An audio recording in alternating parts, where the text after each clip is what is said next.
Hi viewers, VRX77. This is my YouTube channel. Please watch and subscribe. Press the bell icon to get more videos. నా content నచ్చినట్లయితే like చేయండి, మీ బంధుమిత్రులకు share చేయండి, నాకు support చేయండి.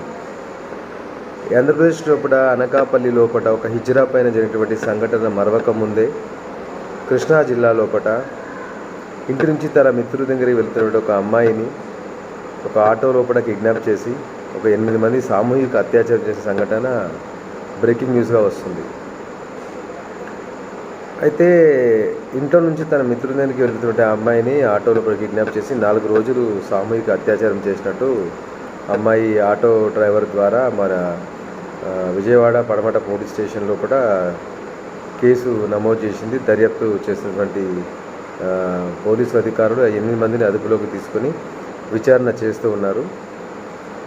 ఇట్లాంటి సంఘటనలు ఇంకా జరుగుతున్నాయంటే అమానుషమైనటువంటి చర్య ఇది.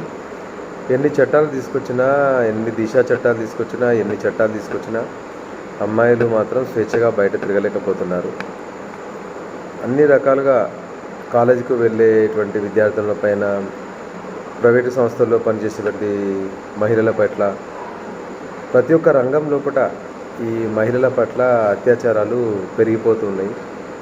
ఇవన్నీ అరికట్టాలంటే సమస్యమైనటువంటి చట్టాలు, సమగ్రమైన చట్టాలు తీసుకొచ్చి సత్వరంగా వాళ్ళకి శిక్ష పడే విధంగా ఫాస్ట్ ట్రాక్ కోర్టులు ఏర్పాటు చేసి అన్యాయం చేసినటువంటి మహిళలకు ఉపాధి అవకాశం కల్పించి సమాజంలో కూడా మళ్ళీ వాళ్ళు తలెత్తుకొని జీవించే విధంగా వాళ్ళకు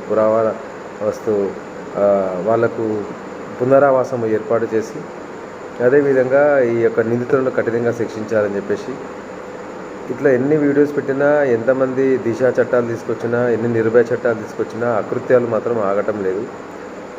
మనిషి లోపల, యువత లోపల ముఖ్యంగా మార్పు రావాలి. ఈ సినిమాల ప్రభావము, ఈ ఓటీటీలో వచ్చినటువంటి ప్లాట్ఫామ్స్లో వచ్చినటువంటి వెబ్ సిరీస్ల యొక్క ప్రభావము ఇట్లాంటివి పడి యువత మత్తుకు బానిసై, మద్యానికి బానిసై మహిళల పట్ల విచక్షణారహితంగా ప్రవర్తిస్తున్నారు. అత్యాచారాలు లాంటి అకృత్యాలకు పాల్పడుతున్నారు. మహిళల యొక్క జీవితాలని చిదిమేస్తున్నారు. ఇది ఎంతవరకు సమంజసం ఆలోచించాల్సిన విషయం, చాలా సీరియస్ విషయం ఇది.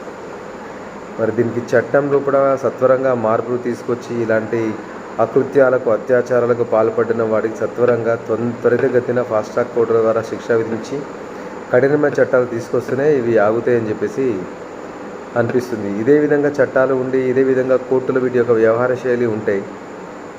ఇంకా చట్టాలు సక్రమంగా పనిచేయకపోతే ఇట్లాంటివి నడుస్తూనే ఉంటాయి. ఇంకా ఇవన్నీ అరికట్టాలంటే సమగ్ర చట్టాలు